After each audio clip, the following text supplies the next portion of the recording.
Welcome to Woodstock on the Couch. Thank you. Thank you. This evening we're joined by my wife, Kathy Harris. I want to welcome you. Well, thank you. This is an episode in Woodstock on the Couch. Ah, yes, exactly. I remember the first one. Yeah. Hosted by yours truly, Don Woodstock. And co-anchored. by And yours co-anchored truly. by yours truly, which I can't do without. So, yes.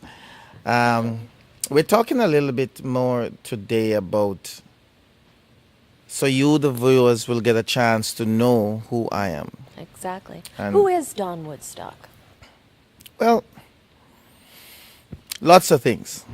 But You to came here in 1999, right? 1999, I moved here from BC. So I've lived in Vancouver for a little bit. I've also lived in Toronto for a little bit, big city, and had a business there in Toronto as well. And finally, family takes you this side of the world, and this is the closest thing, believe it or not, to the closest place, believe it or not, to Jamaica. It's Small Winnipeg. community, Winnipeg. Oh, you Tora- mean kind of like Like typical? typical like Jamaica, Oh, not okay. without the weather. Yeah, exactly. Without the weather. So this is home. This is home. I got 2 children that was born here, and thank you for all the support over the years. And but in 2005, because of the need for childcare space and what I saw in the community, because I'm a community-minded individual. Does that stem from Jamaica? It's part of who I am. It's part of who I am because I believe politics and the environment and the community and people and it all intertwine. But my version of it is to serve the people, serve the community, and I'm more community minded before I'm politically minded. So there was a need in the South, in Southdale, at the time, and I thought. Is that where you lived at the time? That's where I lived at the time, and I thought, you know what, I'm going to push the envelope. So we had a childcare rally. I like rallies. Yeah, you do. I like rallies. So -40 weather, and people say I was crazy. People call me names. Oh my. That didn't faze me. Needless to say, we had a childcare rally at the steps of the ledge. And lo and behold, one daycare provider decided to stand with me. And I've asked all the daycares in Manitoba at the time to come up and stand with me. But Diane Hale from Rainbow Daycare Nursery, hi Diane, she decided that it was time to step out of the mainframe. It was time to stand with me. So we got 40 plus kids showed up there and some parents and news people have it that approximately And what was the temperature? -40 weather. So of course you can imagine the news. They called me names and putting children in harm's way and who's so daring to come out in -40 weather, blah blah blah, and it went on. Well, because of that chatter, it made national news. So for the first time, I was thrust on the national stage, and as a result of that event, the provincial government made a step in the right direction. And as a result of that event, there is a brand new daycare in Southdale because of my efforts. Okay, and Diane's effort and a few people who are prepared to stand on the outside. So I like being different. I saw the daycare. You saw I the met daycare? Diane. Yes, you met very Diane. nice. Yes, Yeah, very nice lady. daycare. So I don't mind being different. And I don't mind being, people say things about me, doesn't faze me. I'm very focused. Quite frankly, if you want me not to do something, let everybody jump up and agrees with me. And I know something is wrong. It's wrong. Okay. Definitely. You know what I mean? No. This ain't right. You know what I mean? I'm on the wrong path. I'm on the wrong path here, and people don't seem to understand that with me. Being different is who I am. Being different is what I want to be. And being different is what I want to be remembered for at the end of the day, because the pioneers, the people who were different in our days gone by, those are the leaders. Those are the people. It's not a popularity contest. It's not for people who are frailed. Or the normal contest, because something is normal when it's always like that. Yes. As soon as it's not like that, then it's not It's normal. not normal. And Yes. Yep. I don't know if that's good. I don't know if that's good, but if you talk to the Steve Jobs of this world, they'll tell you. They'll tell you. Being abnormal is a good thing.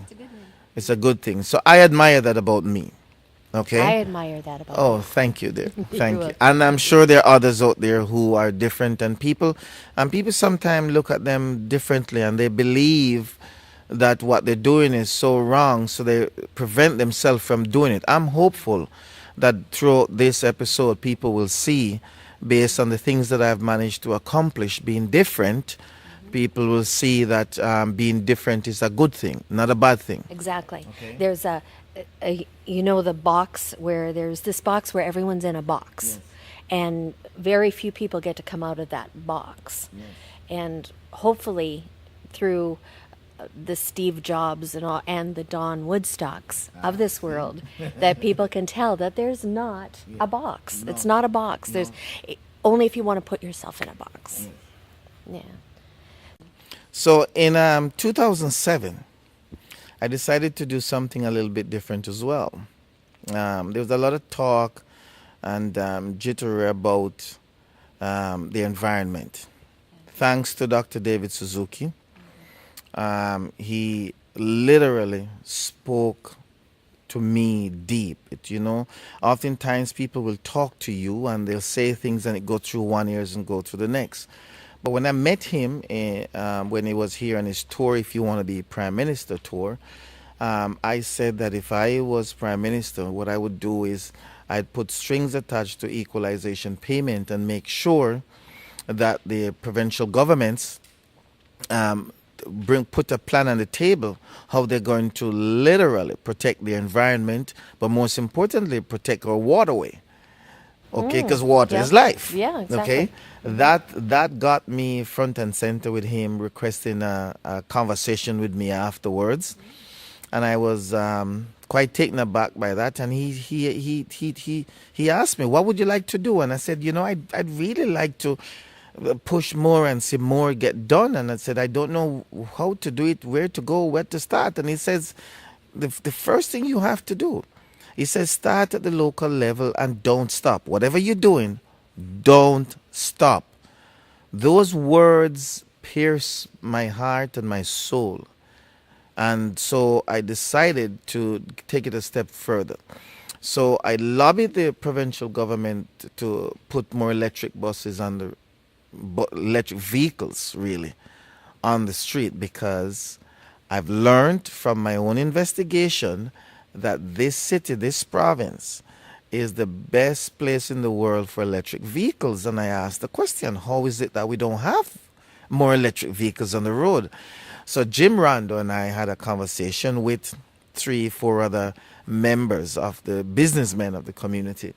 And before Jim Rando left the provincial government, he actually told me thanks for my environmental push and pushing the provincial government and he said it in the Legislative Assembly, which was very nice for him to do. So thank you again, Minister Rando, Jim Rando, for your thoughts and your encouragement, and the fact that you were able to make a move to put some electric buses on the road. I am truly appreciated based on our conversation that we had.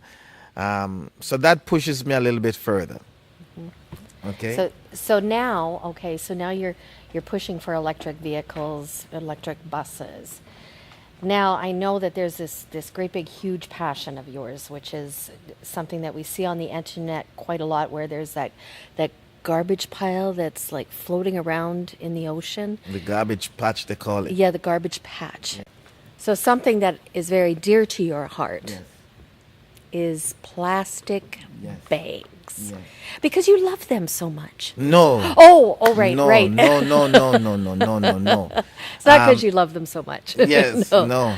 What happened is, in my own little research, because when you're passionate about something, you're going to spend hours and hours and hours researching and coming up with information. And the information was out there that The plastic industry is derived from chemicals, from oil, and they mix all of this oil together with some chemicals and create this plastic. This plastic will take 400, 500 years, 50 years, depending on the quality of it, to break down into the landfill. Okay. Because when they go to the landfill, that's all they end up with. So I thought, whoa, man, so you mean sooner or later, just like a cycle, it's going to come right back out and we'll be drinking and eating in our own pollution, pretty much. So I thought, no, I got to do something about it. So the whole business of the name change came about because it is important for people to start with having a consciousness mentally. Because if you're conscious about something mentally, I don't have to encourage you to do it. And I learned that over the years from the motivational speakers that I've been listening to and just watching other successful people, that it's the mindset, the difference sometimes between a very rich man and a very poor man at times, given if two children were born, one in the ghetto and one in the palaces, and if you look at their age, 2-year-old, 3-year-old, 4-year-old, 5-year-old, and you compare them, one expects to have these things around them, and it's normal. It's a normal thinking for them. The other doesn't expect it. But if you take the child from the ghetto and you put the child into the palace, and take the child in the palace and put it in the ghetto, the child in the palace that's moved to the ghetto will not survive, because now they're out of work. Well, the child from the ghetto that moves into the palace will actually survive and thrive, because now they appreciate what they had. So coming back to the name change, for me, it is the mind. That's how powerful I believe the mind is. So I lobbied Winnipeggers for the better part of 2 years to get them to change from garbage day to recycle day. Well, who do you mean by Winnipeggers? Every media house in Winnipeg saw me. Every media house got emails from me. Every media house got phone calls from me.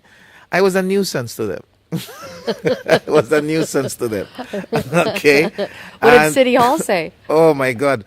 Well, City Hall was another cat, because I had to try first to get the media, because I've learned that if you try to get the media on your side, City Hall will kind of follow.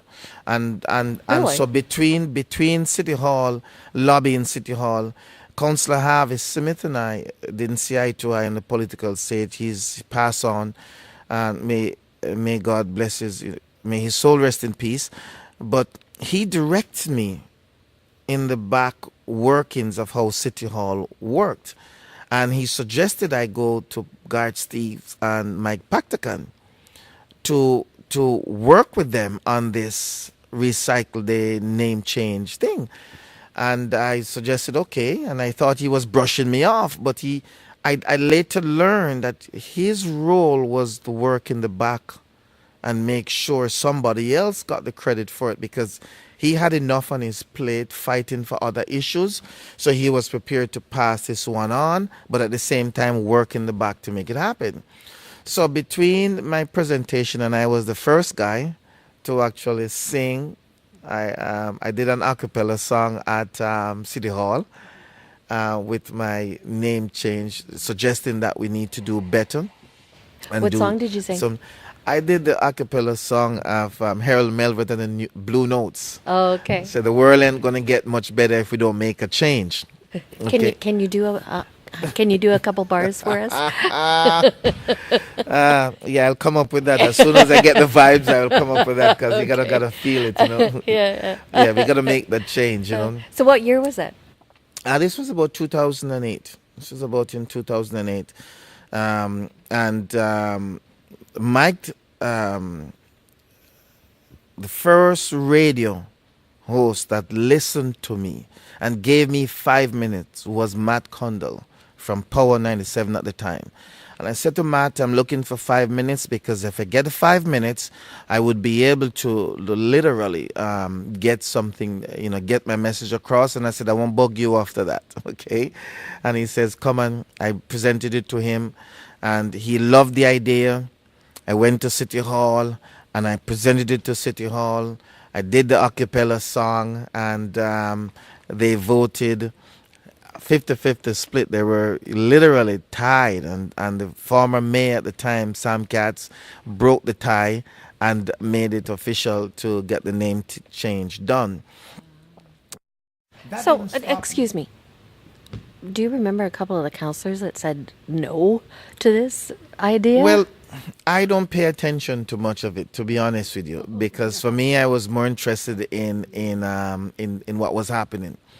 So, there's a number of initiatives that I've taken on, and some of them include, and while I appreciate the city for their acknowledgement for what I've done for the plastic bag, for the name change, I've seen the participation rate moved from 40% to 95 and upward percent of the plastic people participate in the recycling program. Okay, I was about to say recycling program. Is Yeah, what the you're talking recycling about. Okay. program participation rate has moved. Okay, so I've been a community activist. I am from Jamaica, and I've brought that here. I love to party, so we have the Lipton Street. You love to sing. I also love to sing. So I'm not afraid of singing, as Greg Selinger would figure it out by now. I went to the ledge and I sing, Yeah, the exactly. PSD song, Yeah. and Against the PSD. against the PSD because I Yeah. thought it was a wrong thing, so I created a song. And by the way, I do have a song for Brian Bowman, so don't worry, Mr. Bowman. Do you have it with you today? No, no, Oh, no. darn. I won't release Okay. that one today, but you'll Okay. get it. You'll Mr. see Bowman it. will get his song in due course. Trust me. Because politicians need to be aware of the needs of the people a little Yeah. bit more, and they need to serve the people. Politicians have a way of pretending like the people who put them in are the people who give them donations, and I don't think they understand that as much as they do. However, apart from the block party that we do annually, Yeah, on Lipton Street. It's the block party with the annual longest street yard sale in July Winnipeg. 1st. On July 1st. yeah. Every year we run that, and we've been doing that for about 6 years now. Now 6-7 years. Yeah, 6 yeah. years. Yeah. We also have a football clinic that we do annually. That's right. We established that in 2013. 2013 we did a football, and thanks to you and others who have helped. Yeah. And it's a free football clinic. Free football The clinic. only free football clinic. in Winnipeg. But that's how I think that we need to look what the city of Winnipeg need to be looking at in terms of how we spend our resources. And so for me, it's not talking about the issue. It is me demonstrating through my own initiative and actions of what some of these issues are and how we can resolve them. And I believe that is a crime fighting measure. Police on the road and more police station. And we see how corrupt and how crooked that whole regime is, both police station and the rebuilding efforts that You're I not don't talking believe. about the police being crooked. Police station and the overruns. Okay, that's People all need to go to crooked. jail right, for right, that right, nonsense, Right. Yeah, okay? we're not talking about the police themselves. Yeah, the police themselves are great people, but Exactly. there's a bunch of people around them, the bureaucrats around them, that just have tarnished that whole thing, and it's wrong. Okay. And So- we established a scholarship too. Oh, yes, we an did. educational scholarship. Yes, we did. Yes, in we the did. clinic as yes, well. we did. So. Thanks to the Urban Knights, I am one of the captain to Urban Knights, ladies and gentlemen, and Urban Knights and ladies, and you too is an Urban Knight.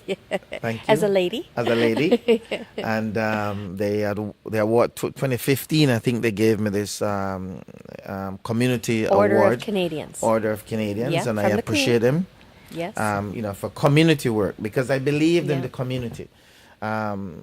So I've been very, very active, and I push for things because it's about being different. I was the only candidate in Canada in 2015 to stand on the stage and challenge the then Pat Martin with respect to one question: what have you done for people with mental health? That question alone he couldn't answer because He had He done said, nothing. I have been doing great at immigration. But I didn't ask him about immigration. You see? I didn't ask him. And his staff has been doing Man, a wonderful job, that was a except for day. one thing. Instead of answering the question, he calls me a names, calling me names. And for those politicians out there who want to call me names, you may want to take a cue from Pat Martin. He had the safest seat in Canada until I asked him a question. So this civic election, this mayoral candidates race, I suggest you don't call me names because you will lose your seat. Okay, you will lose. So there's a cue for you. Yeah, Okay. there we go. But at the end of the day, I am very, very pleased for your support as well and others. Thanks for standing up with me on this journey, because we are able to change lives. We're able to improve our communities. We're able to rock the boat for a good cause. We're able to go out and create a momentum. It's not always about winning. Yes, it would have been nice if I won one of the races that I've entered, but at the end of the day, I did change the narrative with how things are done. And for that, I am grateful, because I see Bell Canada did a national campaign this year around mental health. So, yes. You actually started the conversation. Yes, I did. No one was because talking about that. You Hey, bet how you. about nobody was talking about marijuana either? And nobody's going to want to talk about marijuana, okay, until we actually did a petition, presented it to Justin Trudeau, and And now then a couple months later, it was all of a sudden he was like, all of a sudden he's always over it. he's But all over it. But yeah. we had we actually did something online. We did a petition online did, that we yeah, asked for decriminalization of marijuana. Change.org or something. Yeah, Change.org has yeah. a petition that we did. So I like being forward thinking. I like being progressive. We also did something too that most Winnipeggers are not aware of. We did a plastic bag day initiative on the steps. So the ledge. That's right. We collected over 22,000 plastic bags in Oh one my day. God! And that day we gave away thousands of reusable bags, which started a campaign which we followed up on, and we literally had all the major grocery stores and malls giving away reusable bags for one day. Yes, we asked him to do that. To just do for that one for day. one day. Don't give out any plastic bags. Just promote the business of reusable bags. Video surveillance systems in high crime neighborhoods. Yeah. Yes, I had They a were role gonna, to they play were in that. gonna, they were gonna cut that program. They were going to cut that program until I went and made sure and lobbied City Hall and made sure that we expanded, because I believe it is a crime prevention method. It is. We're in the security business. And we're also in the security business, so we know. But Jamrock Securities. yes, of course. A Winnipeg, Manitoba company. Yes, A+ rating with the Better Business Bureau. Okay, and so I personally like to, and thanks to you, and thanks to others, Kathy. Publicly, I can tell folks it's not me. If it wasn't for your support, if it wasn't for your being there, okay, to give the little bit of ideas here and there, which is really big ideas, because people think one word, is little, but you know what? If that one word is acted upon, or that one statement or one idea, no matter how small or large, and being acted upon, I think it's great. So thank you for standing up with me. Thank you for It's been fun. it's been fun. And so this mayoral campaign is going to be another interesting one for us. We will change the narrative. We will change how people view homelessness here. Homelessness in Manitoba will no longer be a business after we have sat down with the federal government and put our case to them, which we're going to do Next shortly. week. First week of June. Yeah, so we are going to be changing some minds. We're going to be bringing some consciousness to them. And I believe this is going to turn the table for a number of folks. And, you know what? For what it's worth, it's been a real blessing in disguise. And thanks to the good Lord above for his divine wisdom. Because at the end of the day, whether we like it or not, I think the Lord has blessed us, And so I'd like to tell others out there too who are watching that, you know, you too can be blessed if you follow your heart, follow what your divine destiny is. And in order to do so, you cannot listen to what people think of you. A lot of people, they see me, but they don't hear me when I speak because They they're just see busy you. looking at me. They're busy looking at my hair. They're busy looking at the color of my skin. They're busy looking at my eyes. They're busy looking at my nose. I don't care what they're looking at. They're busy looking at if I'm a male or a female. I don't know their reasons what they're looking at, but I speak to people from time, and sometimes I know they don't hear me. I know they don't hear me. They only see me. And I think the time has come where I think a lot of folks are going to start listening to me because they're going to realize that I have a pattern of changing the narratives, of changing the conversation, of bringing people around to things that they would never thought possible. You cannot listen to the mainframe.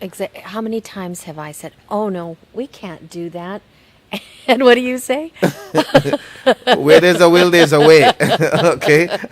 Or I say, you want to bet? You want to bet? You want to bet? Okay. Just watch this roll. Okay. So you end up with things that don't follow the mainframe. Don't live yourself in a box. Do not follow people and everything that they do. You have to chart your own destiny. You have to chart your own course. You have to follow your own consciousness. And whether that means you win or you lose, what most importantly is that you give it your all. Exactly. And that has Which always is what been my you're motto. And this is what I'm doing. Yep. So everybody has to vote. Vote. And then vote. Please put that X beside Don Woodstock. There you go. For mayor. Vote for the man who's going to be a mayor for the people, who's going to work for the people and not political interest nor special group. Okay? So you got to have a people mayor who's going to open City Hall. And a lot of people talk about transparency, but they don't really want transparency. What they want to do is to talk about it. Yeah, exactly. People like to talk about things. You know how people look good, sound good? Yeah, but then yeah. behind the scenes, are they so good? Yeah. Listen, I am an action guy, as what I've demonstrated in the past. You always do speak whatever is in your heart, whatever the truth is. So I am all about action. So my question is, don't ask every single candidate that's going to come to you this election, what have you done? Don't tell me about the things you're going to do. Okay, the things you're going to do is an empty promise. Talk to me about the things that you have done. And if you cannot demonstrate by your actions in the past, then everything you're promising me for the future is hogwash. Okay? It's baloney. So, ladies and gentlemen, I want to thank you all for joining us. And thank you, Kat, for being here on the couch. On the couch with Woodstock. With Woodstock. So, and join remember us. Woodstock. Yes, So join us again next time as we have another episode of Woodstock on the Couch. See you all. Peace. Bye.